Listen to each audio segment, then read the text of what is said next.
Financial realities require that campaigns be more efficient than ever before.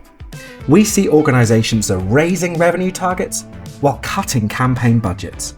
Achieving more with less is a common expectation in the sector, and while we may disagree with the principle, it's a frequent reality. Is segmentation the best way to improve campaign efficiency and effectiveness? Welcome to Leading the Way. Okay, before we dig into talking about campaigns, I'd like to talk about the teams that are executing these campaigns. And typically those two departments are marketing and development. And I want to just start there because in many situations of the clients we work with, and when we're talking at conferences, we hear that those relationships are strained. I wonder how, maybe Eric, I'd start with you, is how crucial really is it that those teams work harmoniously together and have an integrated relationship approach to campaign planning? A customer who wants to feel engaged in an organization wants to feel that at every level. So when departments don't work well or effectively together, often what can happen is two very different styles, points of view, schedules start reaching out to a single patron. So Jill's hearing from Brad in the marketing department with one set of invitations and graphic design, and Stephen in the development department is reaching out the exact same day or week with something very different. So as a customer, I feel really confused. So why am I getting these different messages? And B, it feels like this organization doesn't care enough about me to take the time to be coordinated with their efforts. So, we've talked a lot about retention rates and how hard it is to get someone to come back, but even that stat that 80% of our databases are currently not doing anything with us. So with that stacked against us, to make it even harder for someone to feel like they're actually connected with us, having both departments literally be on the same page and have a consistent set of who's reaching out to when, or not even who, the organization is reaching out at the right time with the right message is super important to build that connection. We often find marketing and development departments have very different skill sets. And perhaps what we don't need to do is make sure that they have the same skill set, but actually recognize that they bring two very different important things to the table. Marketing tends to be really good at systematizing invitations and reaching out. Development is really good at listening and talking and cultivating that relationship. So how do you actually bring those two skill sets into one really cohesive plan rather than having them exist as handoffs that don't work together? In the UK, there's an interesting dynamic here that is a little different around membership. Because for many organizations in the UK, membership sits in this in-between world of marketing and development. It's ultimately very transactional, but it is the first initial steps on a bridge towards a more altruistic, a more emotional, philanthropic relationship. Ultimately, member relationships evolve into donor relationships, but it isn't selling a show. It's not selling tickets. And when marketing teams are faced with a struggle of, I've got to sell 1,000 tickets this week, and what is the time that is required to do that, versus the time that it might be required to renew 100 members whose membership is up, and how do I communicate that, and how do I execute on that? They're making really hard choices. Development doesn't want to own membership because it's too transactional. Marketing doesn't want to own membership because it's too small and it's not actually about filling the theater. And so how could I possibly spend time on that? And what ends up happening is it falls into this messy middle where it's nobody's potato that they want to hold on to. It's just kind of passing it around, which creates real complexity and friction about guiding customers on a really clear journey about getting deeper, connecting deeper with the organization. You used the word own, which I find really interesting. And I remember one of the first times I think I saw you present, it may have even been in London. I remember you presented this ideal patron services team. And yet we could probably count on one hand the number of clients that have actually made that shift. Would you now stand up and say the same? Would you advocate for the same change? Or do you think that it sounds like no, marketing development teams should be the approach to this? It's been a hard path. And Brad, you and I have worked on a client where they've spent the longest time doing it. But what Eric, you said, we have a team of people who have skills and experiences. And on the development team, we have people who are skilled and experienced and confident in moving people along a major donor or donor cultivation path. And in marketing, generally, overly simplified, the campaign, the direct response, the data-driven disciplines tend to exist in marketing. The biggest gap that I see is in creating supervision of a whole team of people that actually know how to motivate performance. So I care a little bit less about who owns which piece, as long as we've got the people with the right experience doing the right work that matches up, The thing that's lacking so much is I've termed it general manager, but someone who really just knows how to motivate people to accomplish results. And we don't hire for those kind of people in arts and culture. We hire marketing directors and development directors. And we have executive directors who come from the field with artistic experience, development experience, but we don't value managers who motivate performance. I'm waiting for someone to take that step and say, my job is to inspire these people to work together and inspire them to want to achieve results and get really excited about response rate reports and conversion reports and to celebrate that and gamify it. Mm-hmm. I remember working with a client who had this tension with their marketing and development department. And so I asked the question, just give me one headline of why you think this tension exists. And one of them said, I won't say who, but one of the two of the head of marketing or head of development said, we have a meeting every year where we plan out what our strategy is for the year, sort of like a strategic planning session. And we've been doing this for years. And at the end of the meeting, one of us turns to the other one and says, this was great. I loved all of this. Let's start it after I hit my goal. So they still, like this motivation, we give these two different departments very different goals around generating revenue and getting the right kind of people moving up. Remarkable. Yeah, and because they're hard goals to hit. Yeah, for sure. So yeah, that sounds great. I want to collaborate. But ultimately, I'm being judged on whether or not I hit this particular number. And my department does, and I have to make sure that gets checked off the box first. So that leadership that allows for, how do you bring that together? Maybe we should define success, because right. we have to. We do this with clients, and so Brad, I wonder, as your first 6 months of working with a new client, and you have a marketing and development team that right now are not. What are the 2-3 steps that begin the process of integrating those teams, and what does success look like in that integration? It starts with segmentation. It starts with understanding segments that all of a sudden don't start from just donors and just ticket buyers. That when we start needing to talk to patrons and buyers and customers who have multiple behavior types, that all of a sudden I have investment from both the development team and the marketing team at the same time. Moments in campaigns where we need to develop shared communications calendars, right? Which sounds really simple. And many places will have their own communications calendars.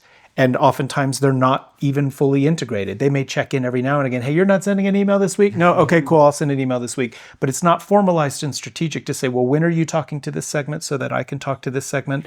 And we have this campaign going on and I need you to hold off on that development communication for 2 weeks because there are some segments here for whom their next step is to become a subscriber, let's say. And so far, I've got these touch points with those folks, and then I'll sit back, and then your turn, development team, to follow up with them around an end of fiscal year ask, for example.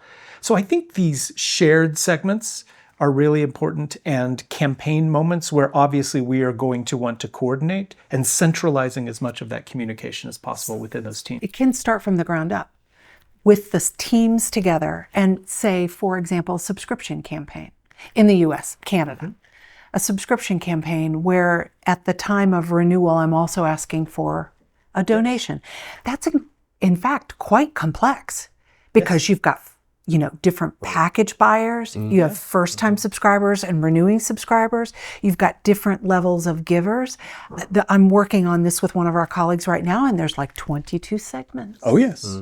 Yep. And different messages for each of them. Yep. And yes, more complex communications. It's harder, right? But I think this is like, it takes work. And building new muscle hurts a little bit the first time you do it. It's uncomfortable. Right. And you may have to live in that discomfort for a little bit in order to break through where we want to be. It comes down to data. Being able to understand like what are the rhythms within the journey of your database that delivers those key revenue and unit steps for you. Yeah. We get this much frequency. We need to deliver donor-ready patrons. All of those things. I think that team, both perhaps the one you're referencing, the one I did, they didn't have enough of that understanding, so they couldn't see their way into it. So what are the data points and the systems and tools you need that reinforce that, to see that it's a collective work plan for both of them that gets there versus me versus you, because all I can focus on is the tunnel vision of what I see. There's not an overall. So it's the data, whether it's in your CRM system or a third party, but crucially, it's being able to demonstrate and tell a story of success after, because the wins, if I go through all that work and I'm able to describe the win with a campaign response report, it creates some, look what we did. Yeah.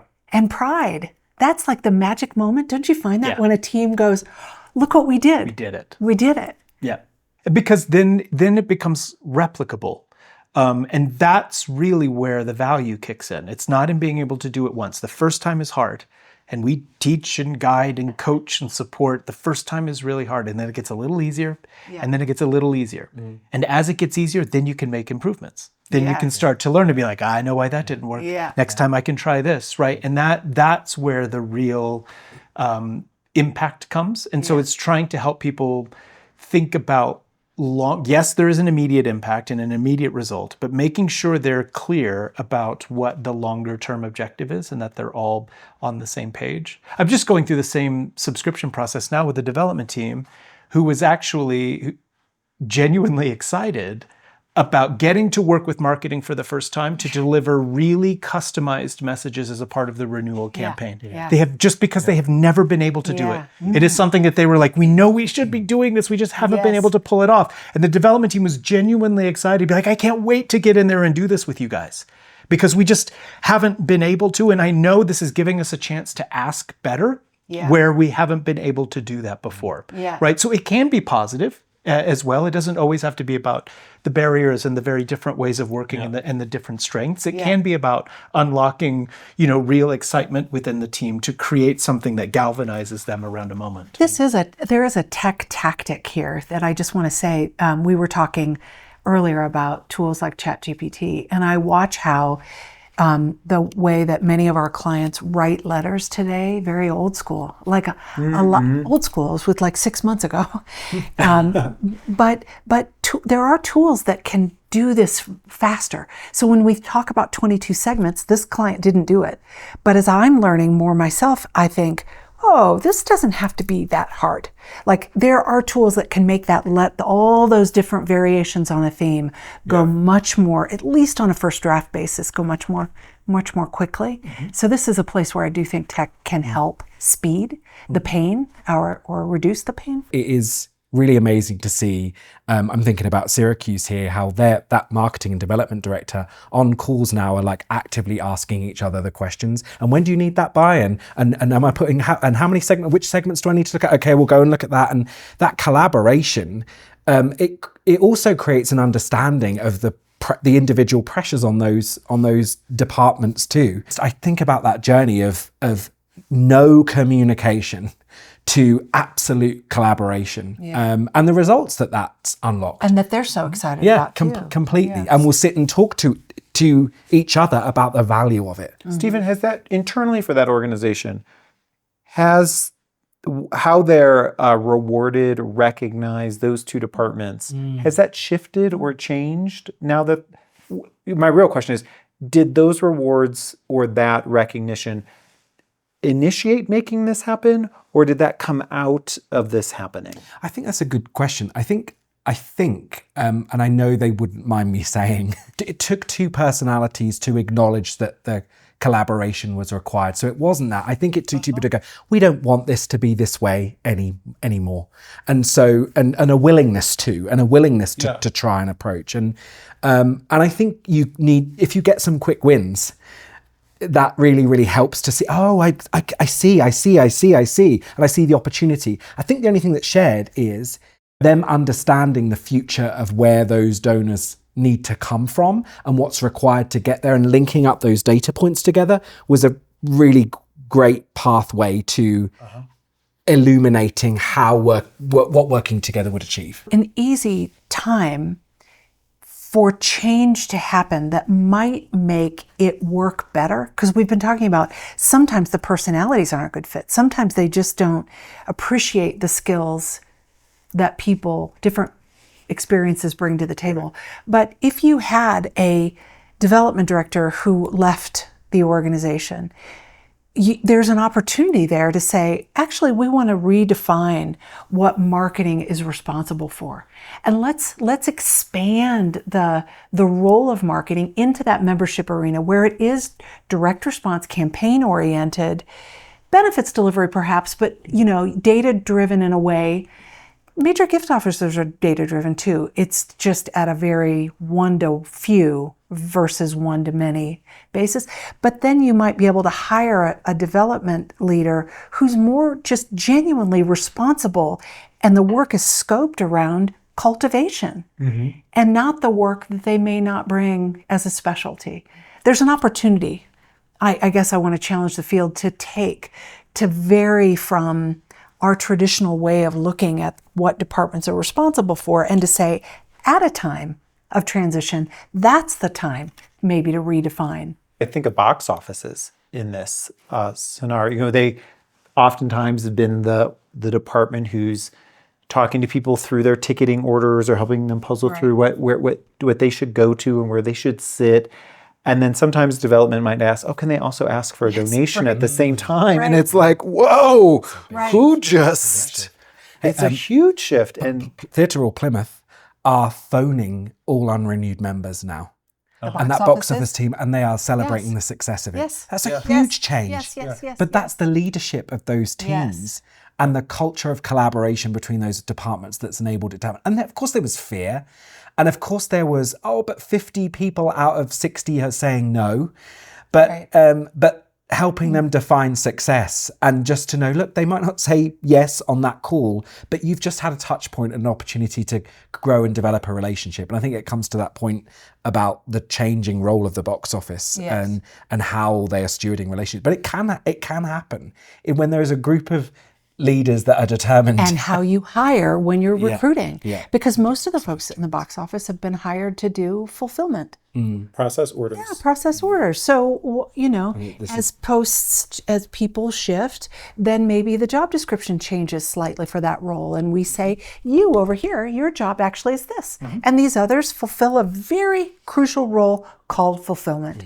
But your job is something different. So there are people who will watch this and go, that is all very lovely and will not happen in my organization. So I'm wondering what we can say to those folks, for people that maybe see the benefit, don't have the opportunity of collaboration or are working in an organization where more is expected for less, if they're sort of holding a torch for change, what are the one or two steps you might recommend there that might help just begin to nudge just a little bit behavior change in their organizations? I think there's an opportunity to learn across the different teams, learn a bit about style, learn a little bit about language, right? So maybe there are small things that marketing folks can offer to provide support that might add to efficiency. That might be some perhaps more transactional level communication. That might there might be some learning about how to speak efficiently to lots of people, which a development campaign, may need to do at some point as a part of a big acquisition appeal. And likewise, there may be opportunities for a development team member to weigh in on or contribute to communication within some of the marketing material, particularly around certain segments. And just look to where there's opportunities for learning and how they do what they do, the parts of their work that are already similar. They are all communicating to people all the time, as we said, different styles, maybe some different systems. But where could a marketing person take the initiative to want to learn a little bit from a development person? And if you're a development person, where could you take the initiative to just learn a little bit about what you could steal from your colleagues in marketing that might make your work more efficient? One of the things with one organization I was working with that I found is just the development team had no concept how many emails in a week the marketing team has to push out at a large presenting theater in the UK.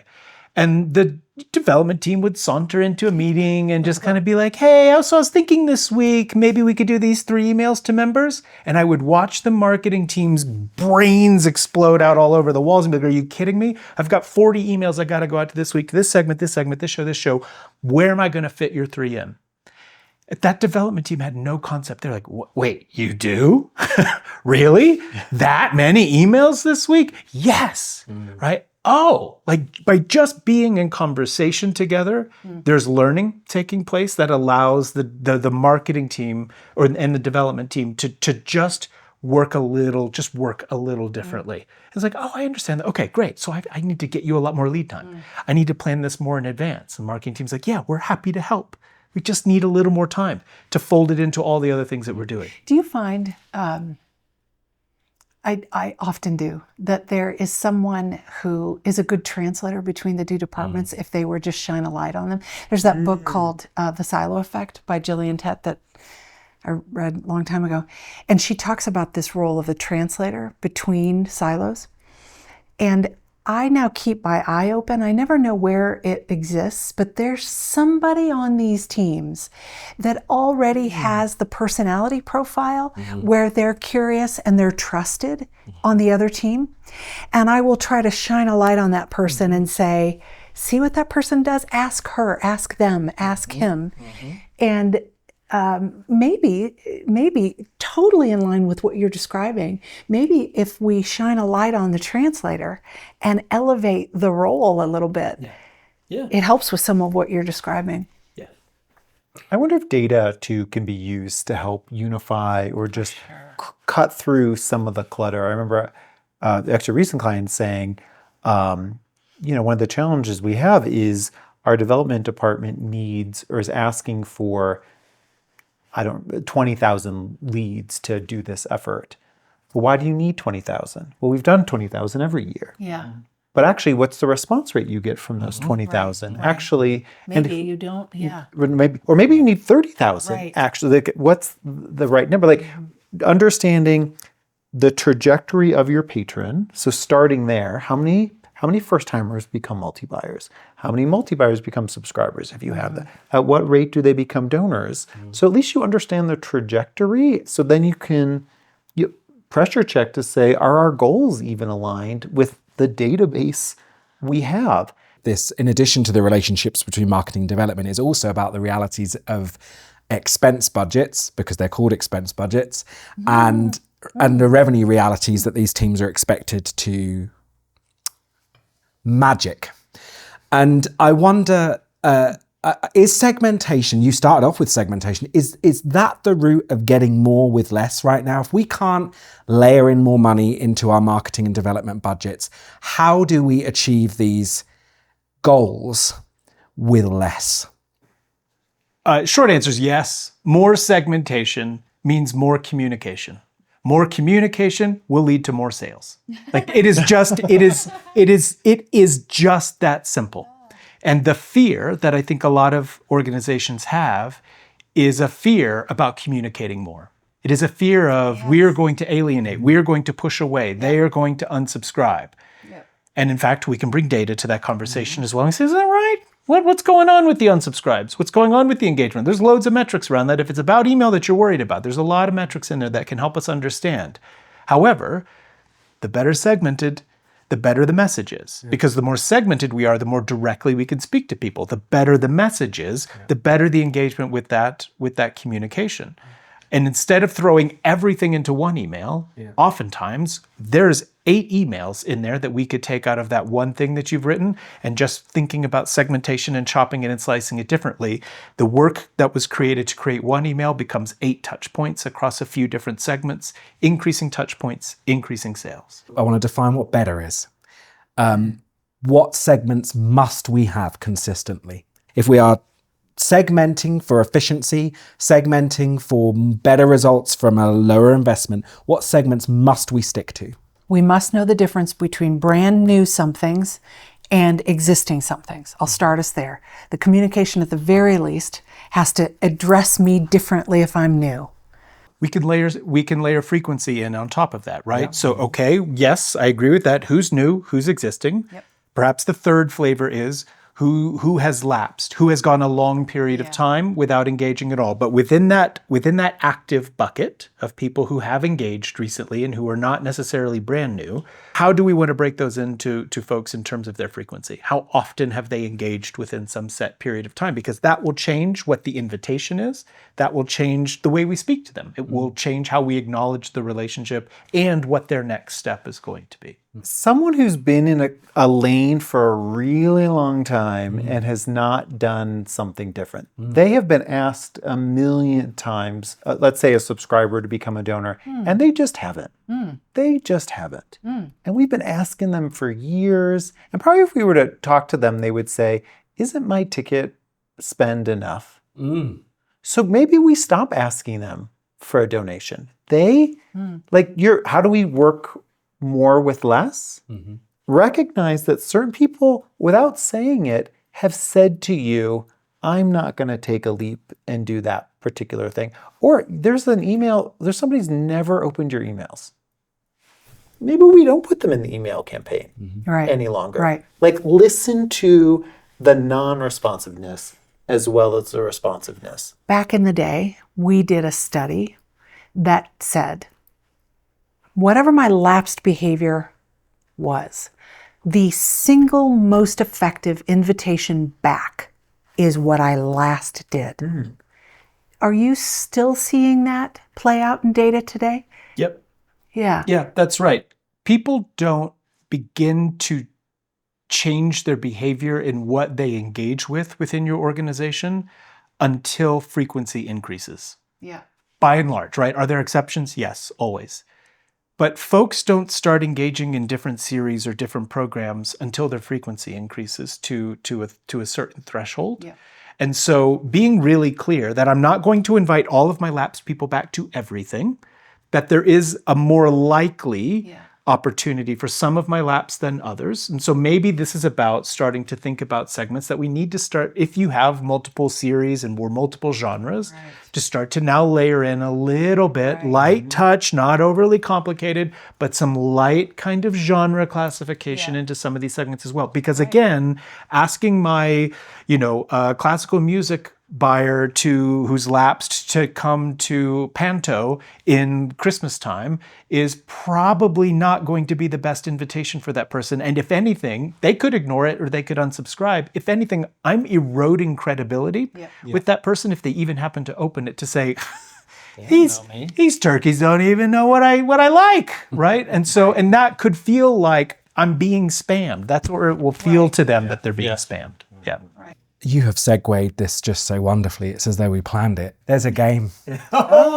Whose patron is it anyway? And we are going to explore all of these segments and see and discover what the right next step for those patrons is to help our folks segment efficiently and effectively. So shall we play this game? Yes, we should. Let's do it.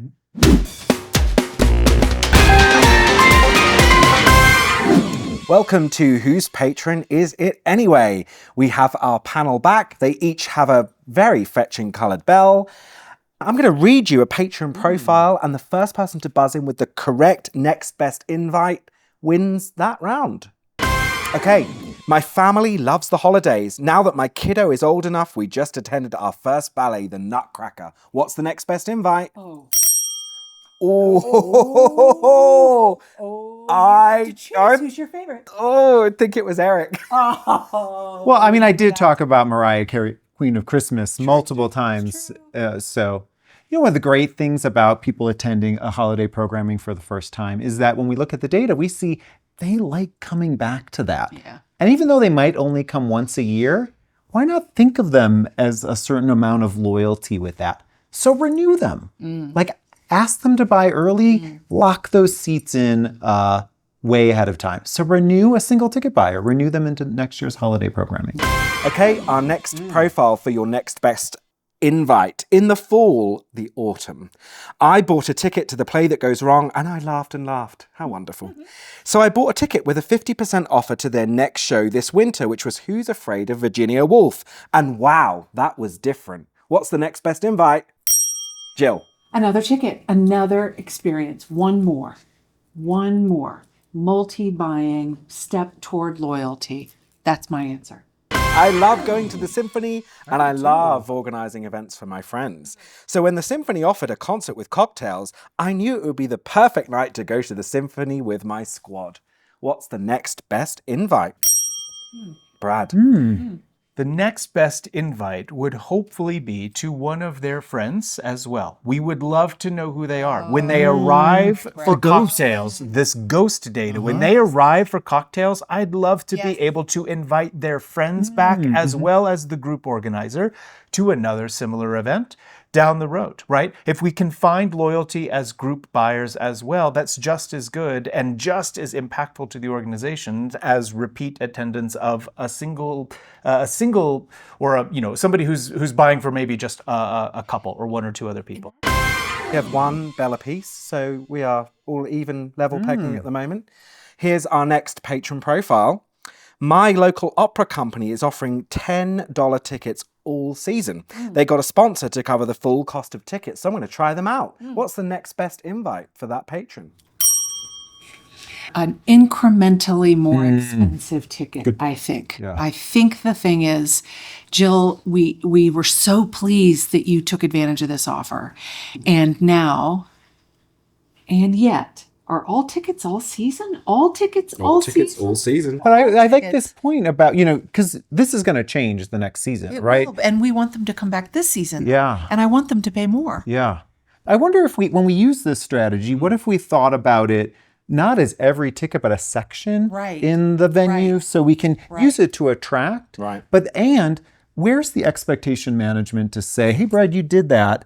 And also, I don't want to feel bait and switchy. Yeah. Like if I'm brand new and I may have never even known about this opera company and I see $10 tickets and then... Or about opera.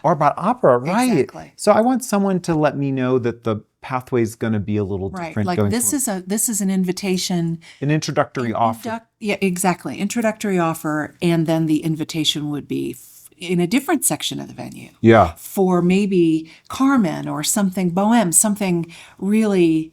that we know will be crowd pleasing. Yes, full houses, and I'm paying incrementally more, but the 1 + 1 could equal 3. There's a cautionary tale here, though, in these types of broad brush, overgeneralized pricing strategies, that while it sounds nice and attractive to make $10 tickets available to everyone all season. It doesn't allow for any nuance or difference about we may be in different forms of relationships with different people at different times. It treats all of our audiences as assuming one in the same, that all they care about is the price of the ticket, when we know that that isn't true. So while it is nice to be able to create introductory offers and to lower barriers to entry to invite people in, there's a downside here. There's a shadow side to this really attractive offer, which is it kind of means we're speaking to everybody as if they're in the same place or they're in the same relationship, and they just aren't. My local performing arts centre offers all kinds of shows. I like variety and typically buy 2 to 3 tickets every year.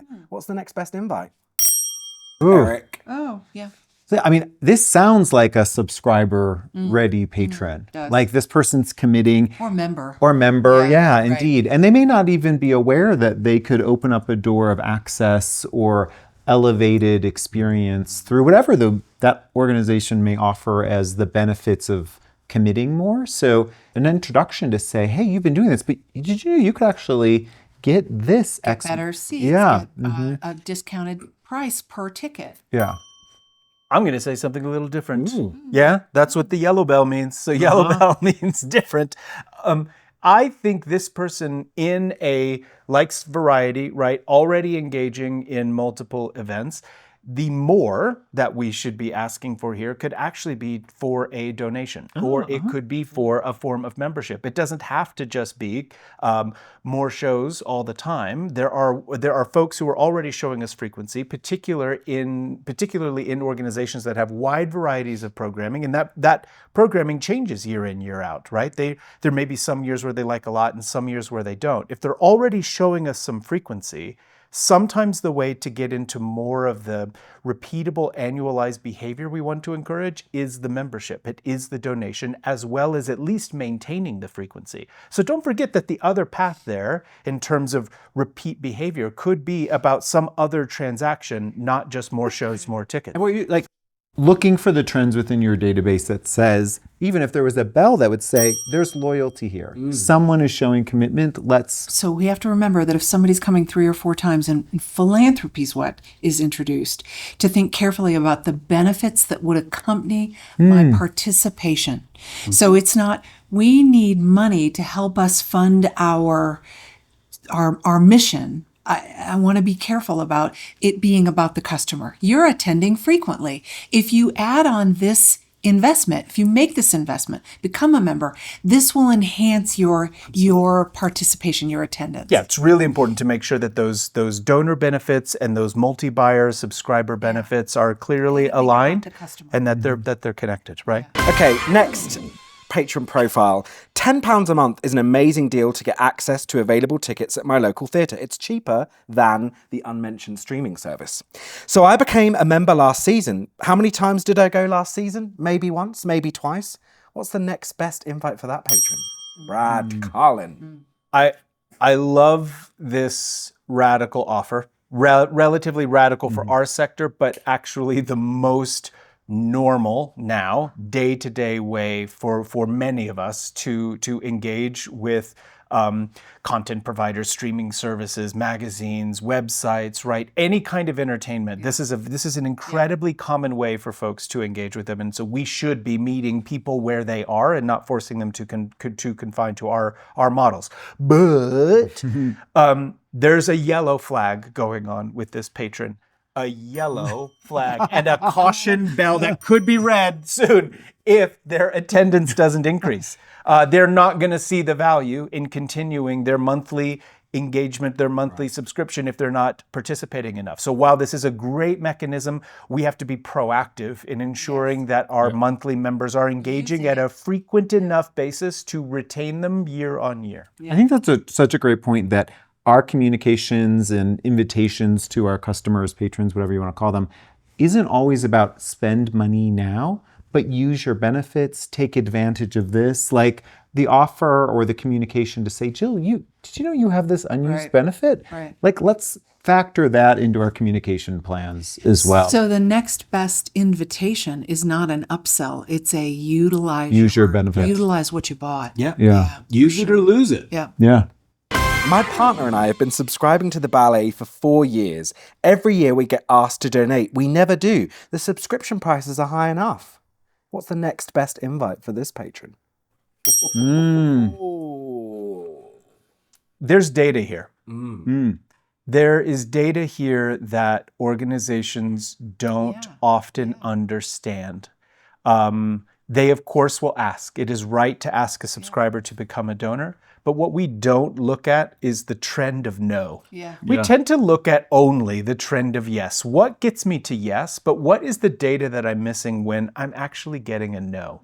And so when we're getting a no for 4 years, the next best step may mean ease off the contribution, ask for a moment, or find another moment. Reframe the ask, test some different messaging, reposition what the case for support is. Maybe they're saying no because we haven't done a good enough job of making the case for why the behavior of being a subscriber and a donor is ideal, how it will benefit the patron, what's in it for them. But we've got to be careful about the trends of no. There's learning there, and we often just ignore it and continue to ask and on repeat like a broken record. And they seem to really like the playground of being a subscriber. Have we ever asked them to upgrade to another section or have a different experience within what they like already, while recognizing that no, like shift and refocus in that. This is the reason that our clients a decade ago started experimenting with Subscriber Plus or Subscriber, what else? Super subscriber. And the idea was the on-ramp to philanthropy that is focused on the customer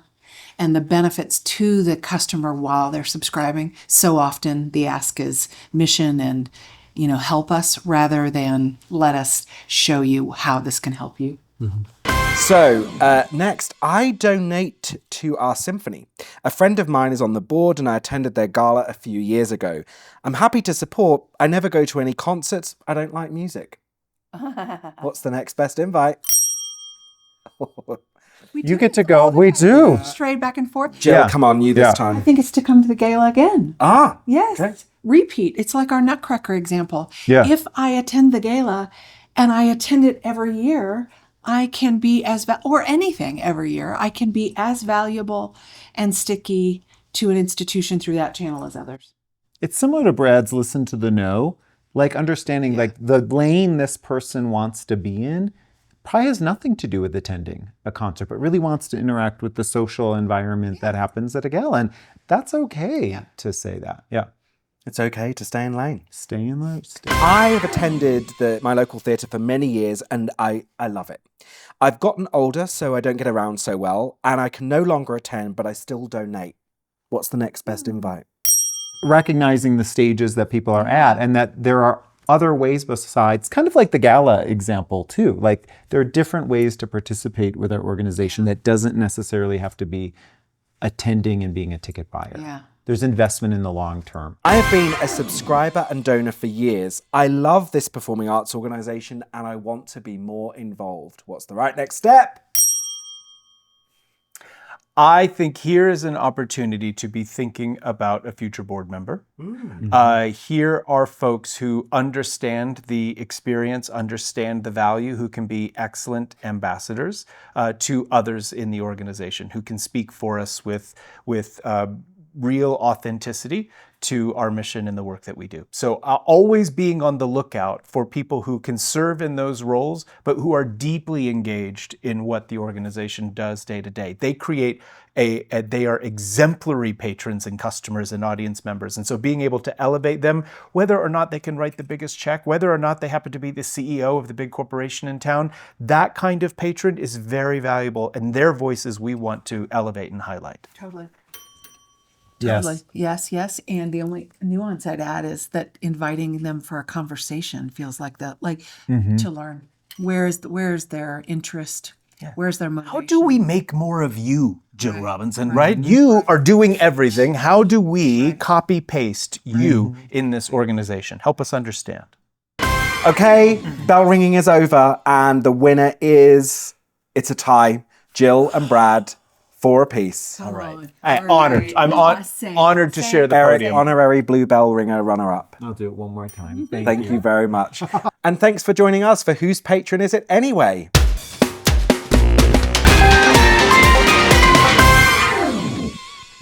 Okay, closing takeaway, now we've identified all those great next steps for our patrons, what is one disciplined approach every arts organisation should adopt to ensure their campaign planning and segmentation drives results? It all starts and ends with segmentation. So really, the discipline focus needs to be about your segmentation. The campaign plan will flow from that. We all know what the campaign plans generally need to have. Where we're lacking is in the clarity and strategy around, and the discipline, the segments, the who of who are we talking to, the what and how most teams can get really good at, but we need more around the who. It goes to the relationship thing, right? Yeah. Relationships are hard work if you're serious about them. And I couldn't agree more.